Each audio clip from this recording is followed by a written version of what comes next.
네, 오늘 하나님께서 저와 여러분들에게 주신 말씀이죠. 네, 시편 44편 1절에서 18절 말씀인데 삶 속에서 어떤 어려움도 극복할 수 있습니다. 네, 삶 속에서 어떤 고난도 이길 수 있습니다. 이런 제목인데 말씀 증거될 때 우리 하나님의 은혜가 함께하길 원합니다. 자, 한 주간 편안하셨죠? 네, 어제는 저의 이렇게 가정사 쪽으로 굉장히 중요한 날이었었죠. 우리 주영이가 결혼을 하게 되었는데 무사히 이렇게 모든 과정들 잘 마치게 되어서 너무 감사하고요. 여러분들에게 또 다시 한번 이 자리를 빌려서 다시 한번 감사의 말씀을 드립니다. 이제 마지막 결혼을 시키고 나니까 이제 그 부모로서 모든 일을 다 마친 것 같아서 좀 홀가분하고요. 또 시원하기도 하고 또 한편으로는 아쉽기도 하고 여러 가지 마음이 그렇게 복잡하더라고요. 어쨌든 저들 부부가 하나님 앞에 사람들 앞에 인정받는 그런 믿음의 가정이 될 수 있도록 여러분들이 기도해 주시기를 부탁을 드립니다. 네.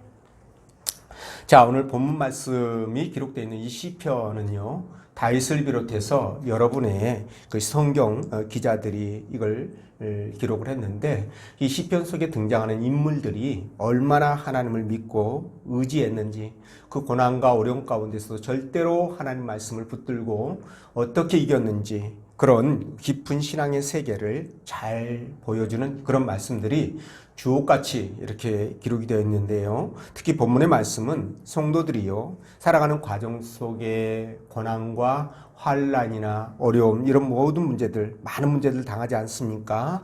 그럴 때 우리가 어떤 마음으로 그런 것들을 대해야 될 것인가 이런 부분에 대해서 성령의 감동으로 기록을 하셨는데요. 오늘 하나님께서 이 본문의 말씀을 통해서 다음과 같은 세 가지로 우리에게 은혜를 주십니다. 그 첫째가 과거에 베풀어 주신 하나님의 은혜를 생각하라는 것이고요. 두 번째, 우리에게 고난과 환난이 왔을 때 세상을 통치하시는 하나님의 능력을 믿고 감사라는 것이죠. 그리고 세 번째는 하나님의 약속을 믿고 전적으로 의지하면 이 모든 고난들을 극복할 수 있다. 이렇게 말씀하시는데, 자, 여러분, 우리가 세상 살아갈 때요.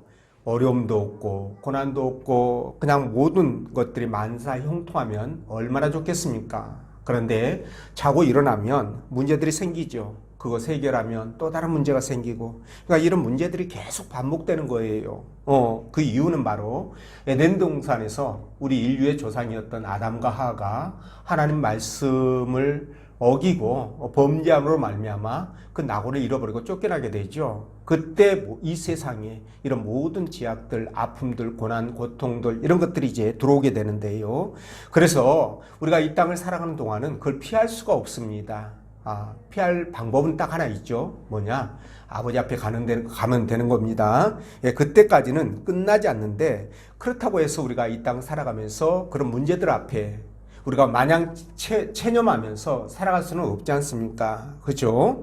그래서 우리는 이 땅을 살아가는 과정에서도 행복하게 살아가야 돼요. 사실은요. 근데 우리 하나님도 그걸 원하십니다.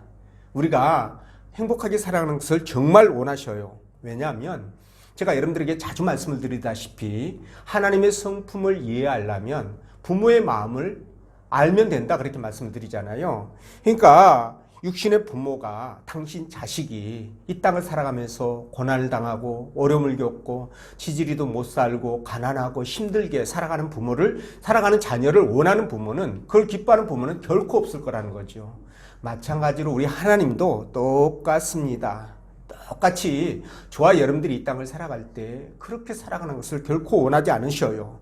그래서 오늘 본문에서도 그 문제를 그런 것들을 만났을 때 어떻게 이것들을 해결해 갈 것인가 라는 부분에 대해서 말씀을 하시는데 그것이 뭐라고 그랬습니까? 과거에 베풀어 주신 하나님의 은혜를 생각하라는 것이고요. 그리고 또 세상을 통치하시는 하나님을 전적으로 믿고 감사라는 거예요. 네, 거기에다가 하나님의 약속을 믿고 의지하면 하나님께서 그 문제들을 해결해 가시겠다.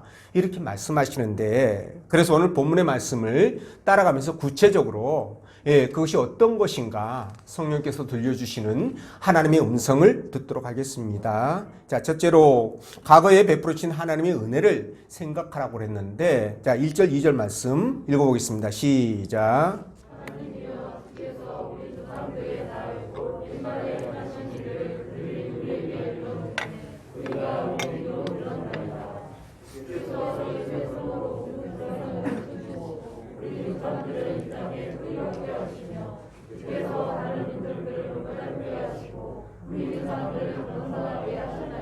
아멘. 자, 여러분, 메소포타미아, 여러분 잘 아실 겁니다. 많이 들어서. 이 메소포타미아의 패권을 장악한 아수르가 주전 722년에 뭐 하나님을 떠나서 신앙도 뭣도 아닌 이방인들과 똑같은 삶을 살아가는 북이스라엘을 공격해서 그들을 멸망시켜버리죠. 완전히 지구상에서 사라지게 만듭니다. 자, 그 여세를 몰아서 이 산헤립이라는 사람이 주전 701년에서 699년 사이에 남쪽의 히스기야가 통치하는 유다를 침공하게 됩니다. 자, 이렇게 유다를 침공하니까 약소국이죠. 아수르에 비하면 유다는 게임이 안 되는 그런 국력이었던 거죠. 그래서 이런 아수르가 침공을 하다 보니까 히스기야는 어떻게 됐습니까? 남쪽 유다는 완전 그야말로 멘붕에 빠지게 되죠. 멸망의 이익에 처하게 됩니다. 그래서 이 히스기야가 생각해낸 것이 처음 침공에 들어왔을 때는요, 히스기야가 모든 나라의 금은보화를 다 모으죠. 심지어 성전에 있는 금은보화까지 다 싹쓸이에다가 이 아수르에게 갖다 바치고요, 물러가기를 간절히 요청하죠. 그러니까 아수르는 이 보물을 받고요, 그냥 못 이긴 척하고 물러가게 되죠. 완전히 물러간 게 아닙니다. 그런데 말이죠, 이런 금은보화에 그들이 만족했다면 애당초 유다를 쳐들어오지도 않았을 겁니다. 이제 그렇게 많은 금은보화를 받아서 이들이 이제 보니까 뭐예요? 아, 얘네들 진짜 많은가 보다, 그렇죠? 금은보화가 많은가 보다. 얘네들 나라 쳐서 다 먹어버리면 그거 다 우리 거 되는 거 아니냐, 이런 생각을 했던 것은 뭐 뻔한 거죠. 그래서 2차로 침공을 해 옵니다. 자, 전열을 재정비해서 침공해 오는 이 아수르. 자, 유다가 막을 수 있을까요? 없습니다. 그래서 이제 금은보화로 그들을 매수할 수도 없고 방법은 딱 하나. 이제는 하나님 앞에 기도할 수밖에 없겠구나 라고 히스기야가 생각하고 모든 식음을 전폐하고 성전에 올라가서 하나님 앞에 간절히 기도하기 시작합니다. 자, 여러분, 이렇게 정말 바람 앞에 등불처럼 풍전등화처럼 나라가 이기에 처했지 않습니까? 만약 여기서 함락이 되면, 예루살렘 성이 함락되면 이제 유다도 역사 속에서 사라질 수 있는 그런 정말 위기입니다. 이런 어마어마한 환란과 위기, 그러니까 문제를 만났을 때 과연 이들이 이 문제를 벗어날 수가 있을까? 이게 굉장히 궁금하지 않습니까? 그렇죠? 자, 그런데 오늘 본문에서는 이 문제 해결 방법으로 하나님께서 뭐라고 말씀하시느냐? 바로 이스라엘 백성들에게 하나님이 과거에 어떻게 은혜를 베푸셨는지 그것을 생각하라고 말씀하셔요. 자, 이 말씀, 그러니까 시편 44편의 배경이 바로 아수르가 남쪽 유다, 히스기야 왕 때 남쪽 유다를 침공해 들어왔을 때를 배경으로 해서 쓰여졌다, 이렇게 말씀하시는데, 자, 그래서 하나님은요, 그 이기를 벗어날 수 있는 방법으로 뭐라고 했다고요? 하나님께서 과거 이스라엘 백성들에게 행하셨던 그 일들이 무엇인지를 생각하라, 이 부분인데, 자, 하나님이여 주께서 우리 열조의 날 곧 옛날에 행하신 일을 우리 귀로 들었나이다. 주께서 주의 손으로 열방을 쫓으시고 열조를 심으시며 주께서 민족들을 괴롭게 하시고 열조는 번성케 하셨나이다. 그러니까 그들의 조상들을 번성케 하셨나이다. 이것들을 그들이 생각을 하면 어떨까요? 하나님께서 과거에 진짜 이런 어마어마한 능력을 우리 열조들에게, 우리 조상들에게 베풀었단 말이야? 정말 하나님이 살아계신단 말이야? 이렇게 생각하지 않겠습니까? 그렇죠? 그러니 이스라엘 백성들 마음속에 어떻게 되겠어요? 어떤 어려움과 위기를 만난다 할지라도 내가 하나님 앞에 나가서 온전히 그분과의 관계를 바르게 만들기만 하면 하나님께서 이 모든 위기들을 이기게 해줄 수 있겠구나. 그분은 그런 능력을 충분히 갖고 계신 분이니까 그게 가능하겠구나 라고 생각을 할까요? 못할까요? 100% 생각하게 됩니다. 100% 생각하게 돼요. 그러면 그들 마음속에 뭐가 생깁니까? 믿음이 생기죠. 하나님에 대한 확실한 신뢰와 믿음이 생기게 된단 말이에요. 그러면 여러분, 문제의 해결의 방법은 하나님과의 관계를 원만하게 만든 것이라고 말씀드렸기 때문에 그런 생각을 갖게 되면 어떻게 될까요? 하나님 앞에 절대적인 전폭적인 신뢰를 하면 하나님이 움직이신다니까요. 하나님이 움직이셔요. 그분은 그런 능력을 충분히 갖고 있는 분이에요. 여러분, 열조들, 너희 열조들에게, 너희 조상들에게 내가 행했던 일들을 기억하라, 생각하라 이렇게 말씀하시는데 하나님이 그들에게 어떻게 하셨습니까, 여러분? 그들이 애굽에서 400년 동안 종살이 할 때 그들을 광야로 이끌어내서 가나안 땅으로 집어넣으려고 빼내시잖아요. 그 과정에서 여러분 한번 생각을 해보세요. 애굽의 10가지 재앙, 어마어마한 천지개벽하는 그런 재앙들을 쏟아 부어서 그 강대한 애굽의 그 강대국이 손을 들게 만들지 않습니까? 그리고 그들이 겨우 바로 왕의 손에서 벗어나서 출발을 해가지고 사흘길 될 때 홍해바다 앞에 서는데 그들이 마음을 돌이켜가지고 어떻게 돼요? 내가 저 많은 300만에 가까운 그런 사람들이에요. 어마어마한 사람들입니다. 그 사람들이 있으면 어떻게 될까요?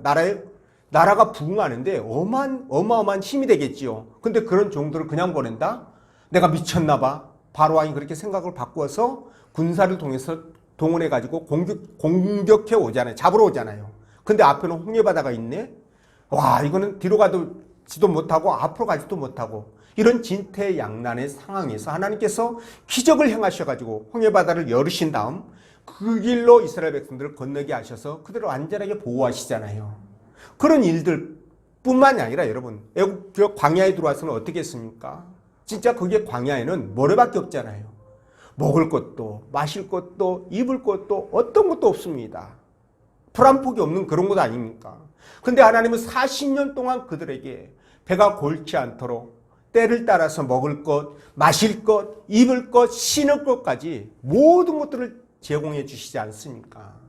이런 과거의 하나님의 역사를 그들이 기억하라는 거예요. 그러면 어떻게 될까요? 그들이 아까 말씀드린 것처럼 믿음이 생겨요, 안 생겨요? 생깁니다. 생겨요.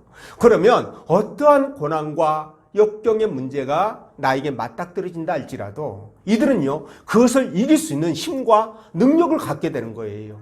아니, 나아가서 하나님께서 역사하셨어요. 환경과 조건들을 바꾸셔가지고 능히 그 일들을 해결해 가실 수 있다라는 겁니다. 예, 그러니까 말이죠. 우리는 하나님이 행하셨던 그 기적 같은 일들, 그걸 기억하고, 그걸 생각하고 기억하면서 우리가 믿음을 세우는 겁니다. 아멘. 목사님, 나는 그거 경험하지 못했는데요. 이스라엘 백성들은 그렇게 경험했지만 나는 경험하지 못했는데 나는 어떻게 해요? 여러분 경험하지 왜 경험하지 못했어요?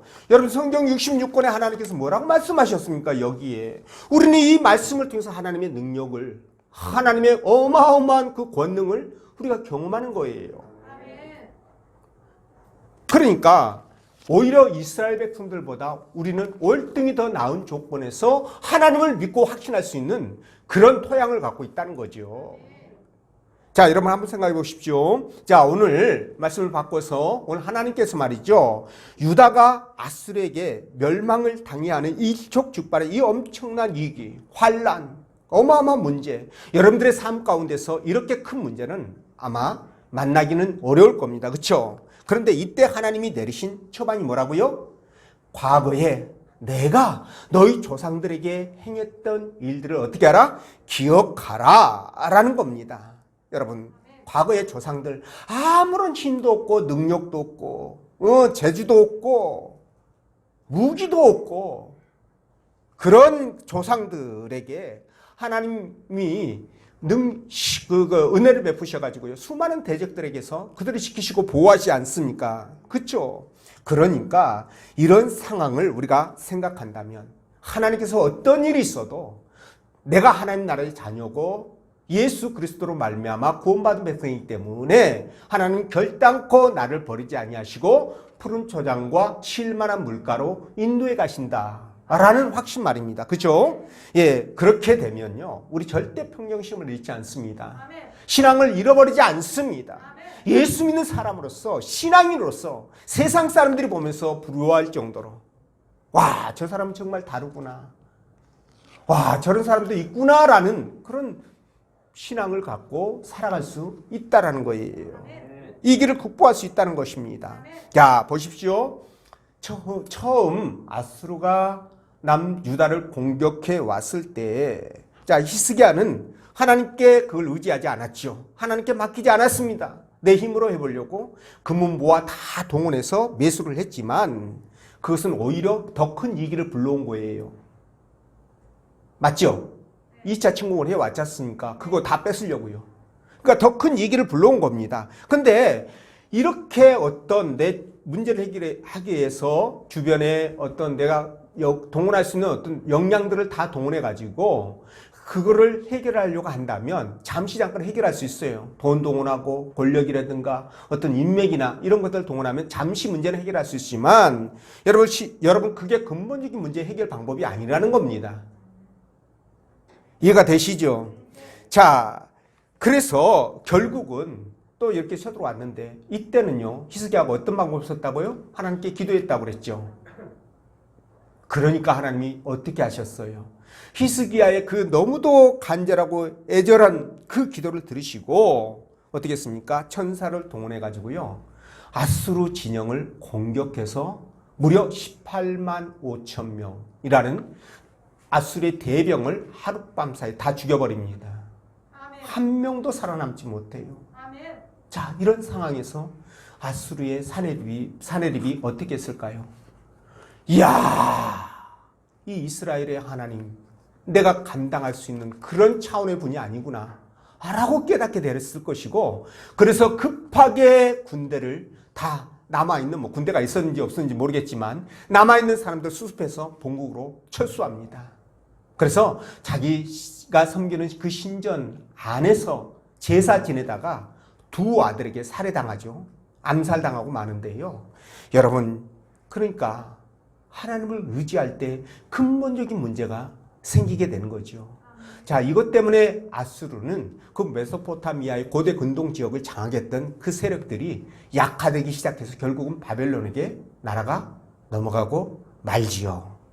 자, 이런 일이 있었습니다. 그래서 저와 여러분들도 말씀을 드립니다. 살아가는 삶 가운데 분명 문제들 만나요. 크고 작은 문제들 만날 때 그때 어떻게 해야 될 것인가. 예, 이런 것들을 생각을 할 때 말이죠. 저와 여러분들도 어떻게 해야 된다고요? 나를 구원하시기 위해서 하나님께서 어떻게 하셨는가?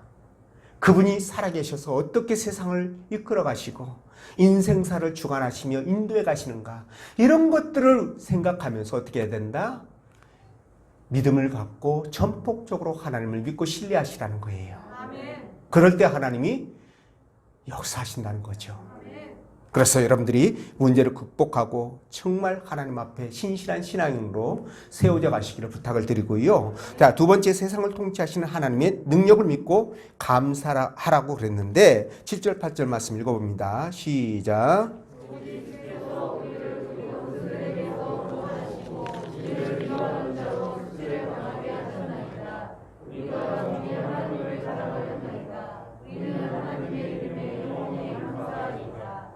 아멘.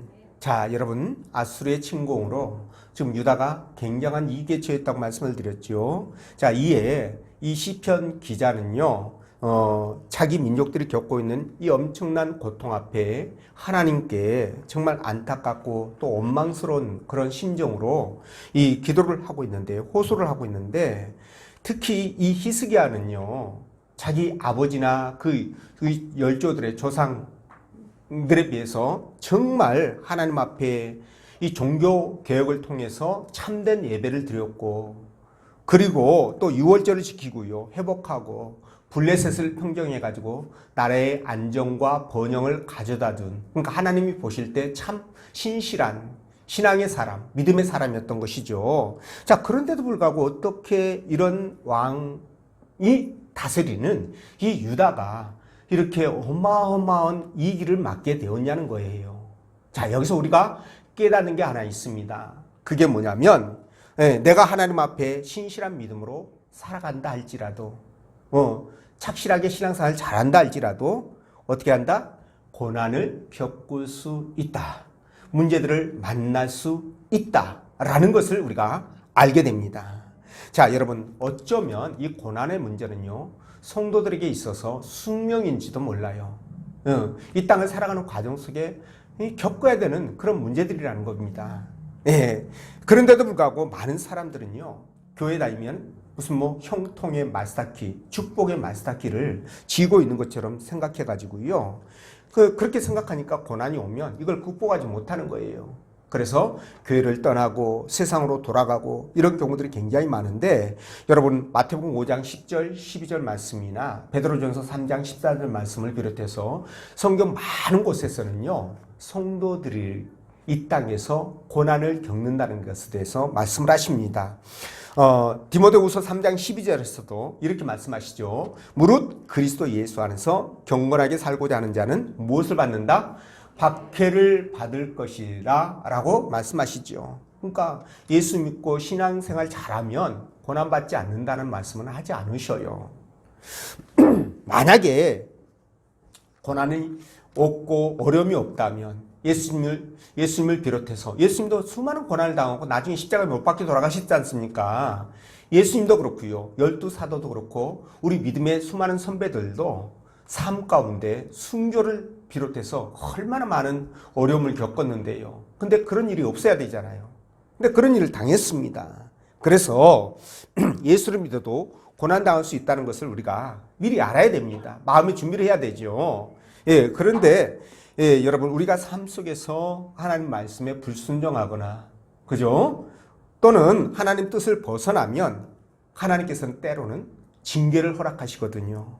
그래서 히브리서 12장 6절에서 이렇게 말씀하셔요. 주께서 그 사랑하는 자를 징계하시고, 징계하시고, 그 다음에 그가 받아들이시는 아들마다 째찍질 하심이라, 이렇게 말씀하시잖아요. 그러니까 이 징계가 뭐 가정의 문제가 또 자녀의 문제가 될 수가 있고요. 사업이라든가 직장의 문제, 또는 사고를 당하거나 뭐 또 건강이 나빠지거나 뭐 송사를 당하거나 이런 여러 가지가 있을 수 있습니다. 자, 그런데 어떤 형태로든 징계를 당하면 본인은 상당히 아파요. 굉장히 고통스럽고 힘듭니다. 자, 그래서 진짜 지혜로운 사람은요, 징계가 올 것 같다라고 하면 적당한 선에서 돌이키잖아요. 그렇죠? 그리고 믿음을 다시 회복하고 하나님 앞에 또 이렇게 또 열심히 바르게 또 살아가고 그렇습니다. 예. 근데 여러분, 이렇게 삶 속에서 크고 작은 문제를 만나면 하나님이 두 번째 처방으로 뭘 말씀하셨다? 하나님을 인정하며 감사라는 거예요. 뭐라고요? 하나님을 인정하며 감사라는 겁니다. 예, 물론 아까 말씀드린 것처럼 막상 이런 일들 당하면 굉장히 힘듭니다. 당한 사람은 진짜 너무 힘들어서 그렇게 말하지 마십시오. 당해보면 압니다. 이렇게 얘기할 수 있습니다. 근데 제가 이런 말씀을 좀 드리고 싶어요. 그러면 여러분에게 가장 소중한 것이 무엇입니까? 라는 질문을 하고 싶거든요. 자, 만약에 병원에서 3개월 선고를 받았다면 어떨까요? 그 마음이 어떻겠습니까? 그런 분에게 가장 중요한 관심사가 여전히 내가 당하는 어떤 문제들, 아픔, 고난 이런 것이 될 수 있을까 싶습니다. 예, 이렇게 되면은요, 저 같은 경우는 그럴 것 같아요. 내가 과연 구원의 문제가 해결되었는가? 내가 이 땅을 떠나면 천국을 갈 수 있을 것인가? 이런 부분이 가장 주된 관심사다. 저는 그렇게 생각을 하는데요. 그러니까 예수 믿고 천국 가는 거, 이거보다 더 큰 문제는 없다는 거예요. 죽음 앞에서. 그렇죠? 예, 그래서 그래서 이런 생각을 하게 되면 내 사후의 세계에 대한 관심이 있다면 우리는 이 땅에서 겪는 크고 작은 문제들을 신앙으로 얼마든지 극복할 수 있다. 이렇게 말씀을 드릴 수 있습니다. 자, 이 세상에서 뭐 가족도 건강도 성공하는 것도 굉장히 중요합니다. 아주 이거 우리가 살아가는 데 있어서 어쩌면 필수적인 문제일 수 있습니다. 그러나 이보다 더 중요한 것은 뭐라고요? 내 영혼의 구원이라는 거예요. 내 영혼 구원의 문제입니다. 그러니까 그 어떤 것도 구원의 문제보다 우선할 수는 없다는 겁니다. 이해가 되시죠? 그래서 삶 가운데 고난이 온다면 하나님의 능력을 믿고 그저 감사하시라는 거예요. 네, 그러면 우리가 그 상황들이 없어질 수도 있겠지만 하나님의 역사하심으로 말미암아 그 상황들이 사라질 수도 있겠지만 우리가 그것을 이길 수 있는 힘과 능력을 갖게 된다는 것이 더 중요한 거죠. 네, 더 중요한 겁니다. 여러분 다윗 잘 아시잖아요. 이 다윗이 아무 잘못이 없습니다. 그에게 잘못이 있다고 한다면 아마도 블레셋과 싸워서 이스라엘이라는 나라를 지킨 것밖에 없을 거예요. 근데도 불구하고 그가 사울 왕에게 쫓겨서 10년 동안 광야에서 유리방황하지 않습니까? 그런데 시편을 보면 다윗의 고백을 통해서 보면 그가 그 기간 동안에 단 한 번도 하나님의 살아계심을 의심하거나 그분의 능력과 인도하심을 의심해 본 적이 없다라는 거예요. 자, 그런 믿음을 갖고 있는 다윗에게 하나님이 어떻게 하셨습니까? 하나님께서 그를 세워서 사울왕 다음 제2대 이스라엘 왕으로 세우지 않습니까? 그런 분이시거든요. 그렇기 때문에 저와 여러분도 마찬가지입니다. 어떤 고난이 와도 하나님의 능력을 믿고요. 감사하는 여러분 되시길 바랍니다. 기적은 거기서부터 시작되는 거예요. 뭐라고요? 기적은 바로 거기서부터 시작된다. 아멘이시죠?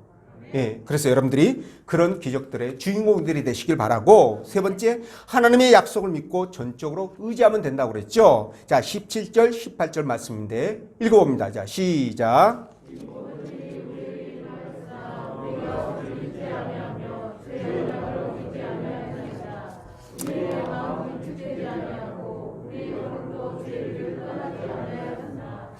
아멘. 자, 참 성도는, 그러니까 하나님 앞에 구원받은 믿음의 백성들은요, 어떤 상황에서도, 다시 말씀드리면 이해할 수 있는 고난이 오고 아픔과 고통이 와도 여러분 신앙이 흔들리지 않습니다. 네, 신앙이 흔들리지 않아요. 그래서 오늘 이 본절에서도요, 여러 고난과 환난이 왔을 때 오늘 이 시편의 그 기자는 뭐라고 얘기합니까?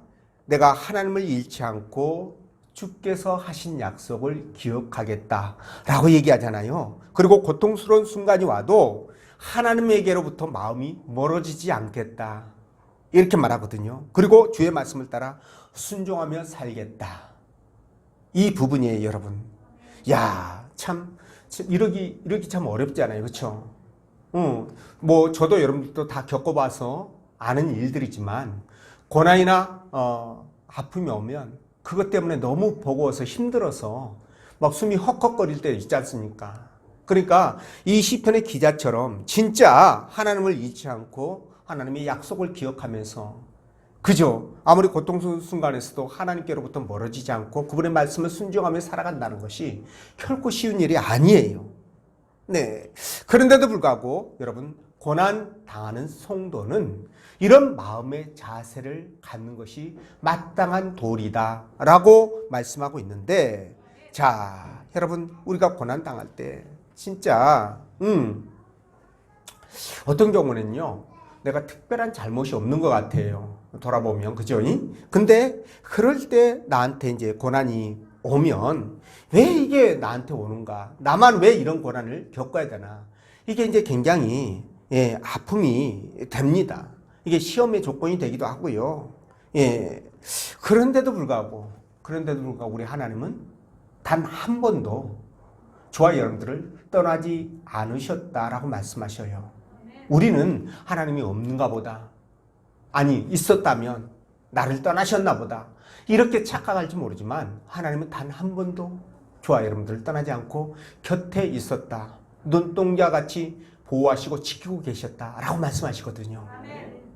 그래서 신명기 32장 10절 보면 뭐라고 말씀하십니까? 자, 우리 함께 읽어보겠습니다. 시작. 여호와께서 그를 항무지에서 짐승에 부르짖는 광야에서 만나시고 호위하시며 보호하시며 자기 눈동자같이 지키셨도다. 아멘. 자, 여러분, 항무지 또는 짐승이 부르짖는 광야, 이런 환경들은 어떤 환경들입니까? 네, 그렇습니다. 우리 사람들이 살아가기에 안락하고 편안한 이런 좋은 환경은 절대 아니죠. 우리 인생으로 얘기하면 내 인생의 삶 가운데 정말 힘들고 어렵고 고난, 고통 속에 살아가는 그런 시기를 얘기하는 거예요. 그러니까 우리가 볼 때는 뭐예요?